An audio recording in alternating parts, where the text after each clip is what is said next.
Welcome to this week's Future Toolbox podcast. We explore the Z to A of life skills, where each letter stands for a topic and essential tool to help you get ahead in life.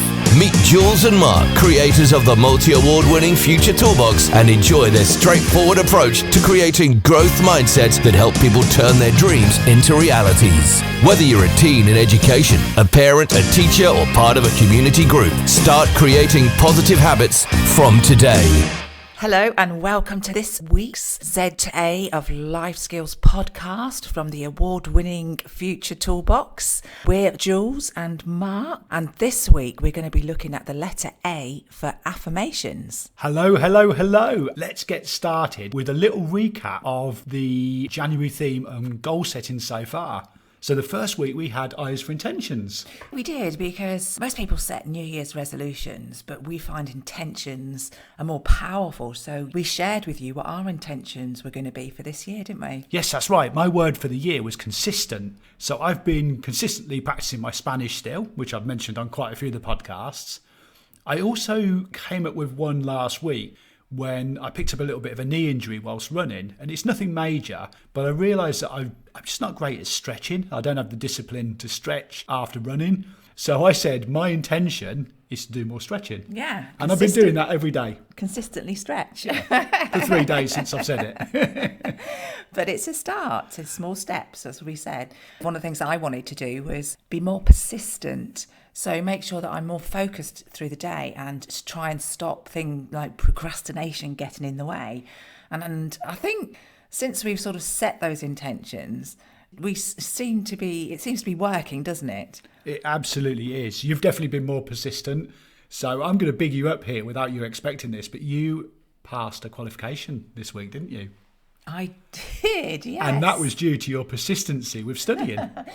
It was, and as we talked about goal setting last week, one of the things that I said was I set a goal to complete the course that I was doing about behavioural psychology. And yes, I got it completed and I got a distinction. Yeah, what was your percentage pass? 94%, I think. That's absolutely amazing, isn't it? Well done to you. Yay! Yeah, and last week we set about giving you some top tips and tools on how to set goals for the next year as well. So I wonder how you're getting on with those. Yeah, G is for goals. This is actually a chapter in our book, which is Don't Get Your Neck Tattooed, the Z to A of Life Skills. Forms the basis of this podcast, of course. I've just turned to the chapter itself, and there's a really great quote from Venus Williams, tennis champion. And she said, "I don't focus on what I'm up against. I focus on my goals and I try to ignore the rest." And I think that's a really fantastic analogy of being driven and looking at what you're trying to achieve yourself. Yes, and I think that's the thing with trying to achieve your goals or anything that you're setting out to do is to stay focused on what you're trying to do and not let everything else that's happening around you interfere. Difficult, we know, but it's a practice and it's an intention, isn't it? It is indeed. And what was really lovely, on Sunday, we worked with a really wonderful group that we're partway through a project with at the moment called Power the Mind Networks. And we did a workshop on goal setting, which is one of our favourites. And the focus was looking at setting big goals, but also small goals as well, picking up those little wins. And one of the biggest messages we gave to them at the end was that goal setting isn't just something you do once. It's about going back and repeating the actions.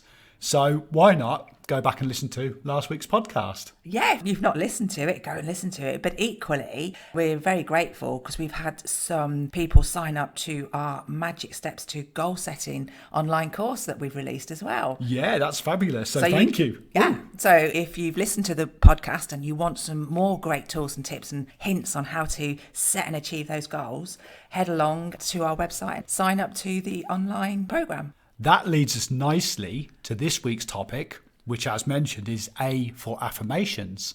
So what are affirmations? Well, the Cambridge English Dictionary describes affirmations as a statement or a sign that something is true.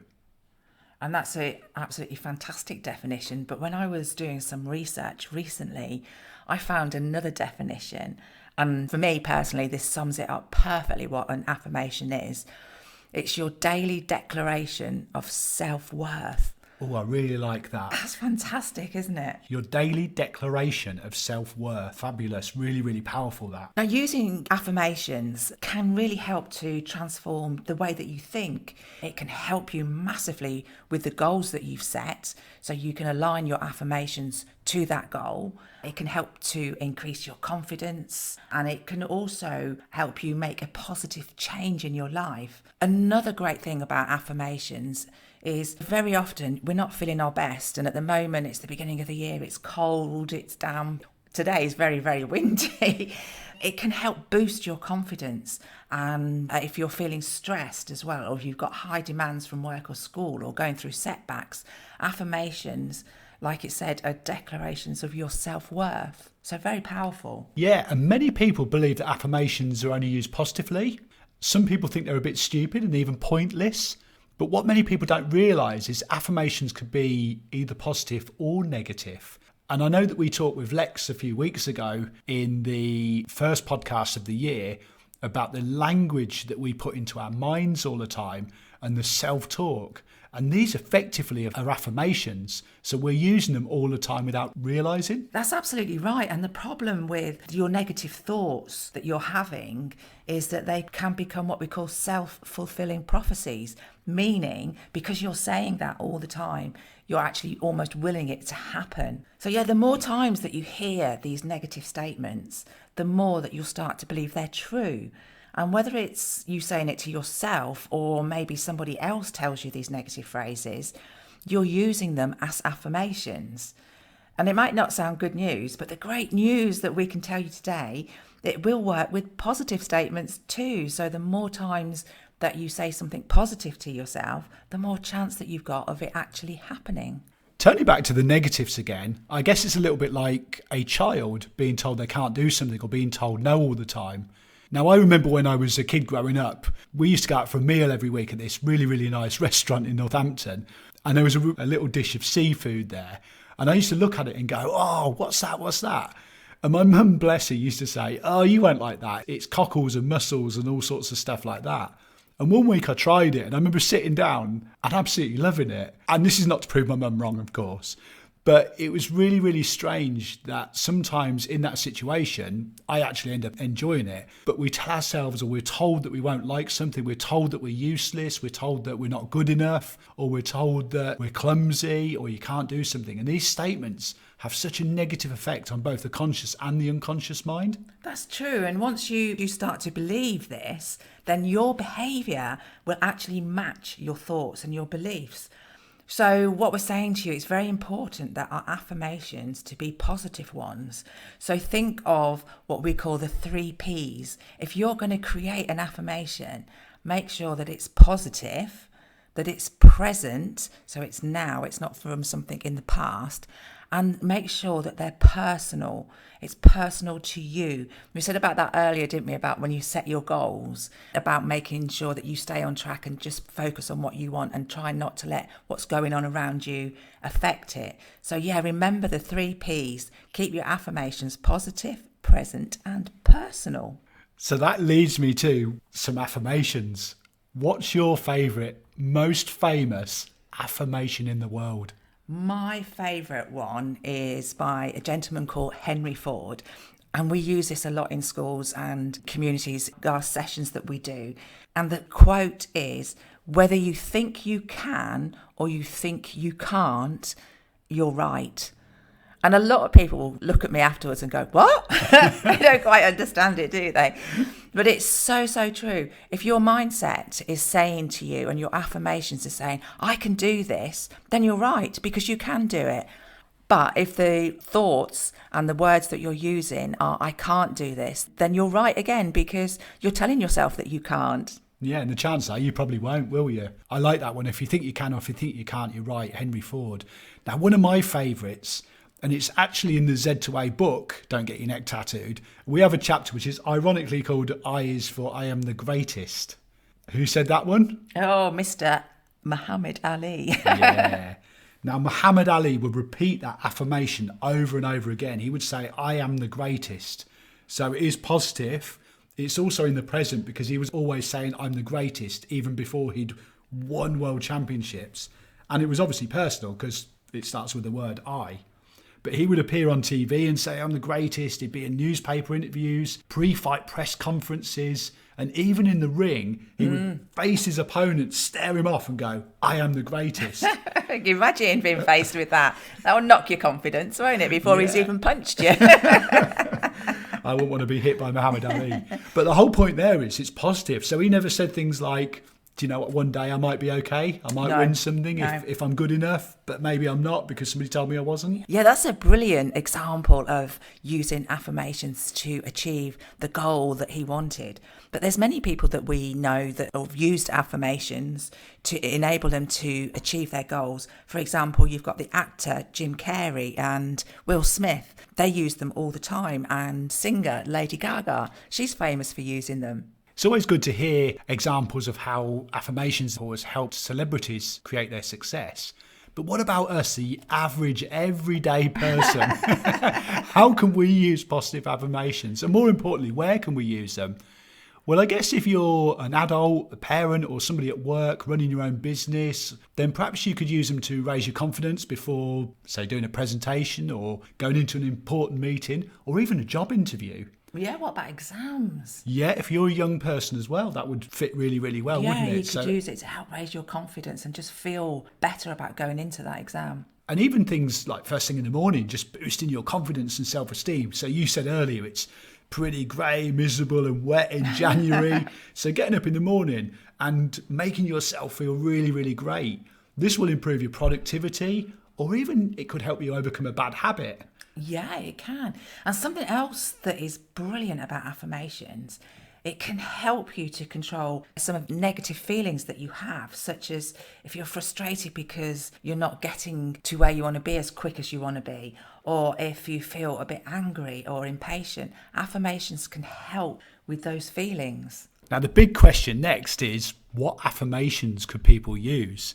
And if I go back to Don't Get Your Neck Tattooed and the chapter on this, we picked some affirmations that people shared with us. And one of them I actually use every day myself, which is happiness is a choice. I'm going to be happy. And every morning I think that I have the choice of what today is going to be like. So I'm going to choose to have a happy day. Even if I'm not feeling particularly energetic or if I'm feeling a bit tired or wiped out, that is my choice how the day is going to go. Now, I wake up every morning as I get out of bed. My affirmation to myself is I am worthy. And I stick with that every single day. And it really helps me. But you might be sitting there listening to this and thinking to yourself that affirmations, well, maybe they are unrealistic or maybe it's just wishful thinking. But try looking at positive affirmations in this way. Now, many of us do repetitive exercises to improve our physical health. Mark, you go running really, really regularly, don't you? I do. And I do a lot of weightlifting and exercises to strengthen my muscles and keep my body nice and strong and healthy. But affirmations are like exercises for our minds. These positive mental repetitions can actually help to reprogram your thinking, your thoughts and behaviour and help you to begin to act and think differently. So think of them just like you're exercising that you do. Yeah, so let's have a look at how to do an affirmation workout. And again, going back to Don't Get Your Neck Tattooed, we've got a 5-step process to try out in order to create an affirmation. So step 1 is stand in front of a mirror and look at yourself. Oh, that's scary sometimes, isn't it? I know, this is going to be the bit where you have to slightly get outside your comfort zone. And it may be a good idea to do this on your own. So step 1, stand in front of the mirror and look at yourself. Step 2 is to say your affirmation out loud. And if you say something out loud, it's more powerful than just thinking it in your mind. So for example, if you're reading a book or a paragraph from something from a really good book, you're actually hearing it as well as reading it. So say your affirmation out loud. Step number 3 is repeat it, but say it a little bit louder than the first time. Step number 4 is do it again, but a bit louder. And step number 5 is read it out again. They're really simple steps, aren't they? Basically, stand in front of a mirror, say your affirmation out loud, and repeat it a few times, but just a little bit louder. Every morning, when I get up, I just glance at myself in the mirror and I say, with a bit of posture and a bit of belief, happiness is a choice. I am going to be happy today. And he usually is happy. I do my best. Now, one of our goals a few years ago was to get our book, Don't Get Your Neck Tattooed, published. I can remember sitting and thinking about being an author and having massive imposter syndrome, thinking, I'm not an author, I can't write a book. And since doing that, and then obviously our subsequent books, a number of our friends and colleagues have actually come to us and said, oh, wow, I'd love to publish a book, but they lack the confidence. And they say things to us like, well, I'm not a good enough writer, or nobody will read my book because who cares what I've got to say? Yeah, I'm we rubbish sort of at had that. that a little bit, didn't we? And they also, the thoughts are, in terms of writing a book, for example, the negative affirmation will be, I can't write a book, or I don't have any ideas, or I need to get a publishing deal, and that's pretty much impossible. And as a result of these beliefs, a lot of people don't actually start taking steps towards that goal of writing a book. Yes, I guess we talk ourselves out of things before we even start them, don't we? And we have to remember that first step is generally the hardest one to take. It is, and one of the things that I like to encourage people to do is, if we look at the statements that some people have said to us about wanting to publish a book, saying they can't write, and all the different ones, the examples that we've just gone through, is to change that statement. So instead of saying, I can't write, say, I'm an excellent writer. Another really good one as well is to say, the world needs my book. The world needs to read my story. Yeah, now, obviously, not everybody wants to be a writer, but that was just an example. But a great exercise to do is to give yourself a moment to sit down and write down the negative thoughts that you have about your goals, your achievements, what you want to do, or even just about yourself. Write them down in a book as a list, and then draw a line next to it so that you can then, on that side of that page, change that thought, change that language into a positive. So, for example, if you are saying, I am not worthy, you can change it to, I am worthy. I'm using that just purely because that's my affirmation every single morning. Yeah, I guess if somebody was saying, you know what, I'm feeling pretty miserable, or the world's not very good at the moment, then you could say, happiness is a choice. I'm going to be happy today. Do you know, another great thing to do, and we are such advocates for this, I would also write in your journal every single day your affirmation, or start your journaling with your affirmation. If you journal in the morning, in the afternoon, in the evening, whenever you do it, write your affirmations in there too, every single day. I was reading the other day a really great tip about affirmations, and it said, make sure your affirmation is credible and achievable. So for example, I'm going to use Muhammad Ali's again. He said, I am the greatest. Now we're talking about a guy who became the greatest, but was it achievable and was it credible? Well, Muhammad Ali had the ability with the goal that he set to be the champion of the world in boxing. Yeah. So his goal was credible and achievable. Yeah, that's absolutely great advice there. Keep it credible, achievable, and obviously realistic. Because after all, affirmations, they're not magic spells. And if you can't believe in them, it's unlikely that they're going to impact your life. So I think it's time to give these guys a call to action. It's your time to create an affirmation. So remember the 3 Ps, positive, present, and personal, when you come to set that affirmation. Now, affirmation plus habit equals success. And next week in our podcast, we're going to be doing the influence of habits. Yes, so the letter is H for habits. One of my favourite ones. We look forward to seeing you next week, and thank you for listening to this week's A's for Affirmations. Carry on following us on our Z to A of life skills. You can find us on our website, which is futuretoolbox.co.uk. We're also on social media on Facebook, Instagram and TikTok. Plus, you can subscribe to our YouTube channel, which has loads and loads of videos and excellent tools on there. It's a wrap for this week, so we'll catch you next week. Bye for now. Thank you for joining us for the Z2A of Life Skills with Jules and Mark of the Future Toolbox. Don't forget to head over to their website, which is futuretoolbox.co.uk, where you can find lots of free resources, plus a host of books in the store, as well as subscribing to the membership site. Follow Future Toolbox Instagram, TikTok and Facebook at Future Toolbox and subscribe to their YouTube channel too.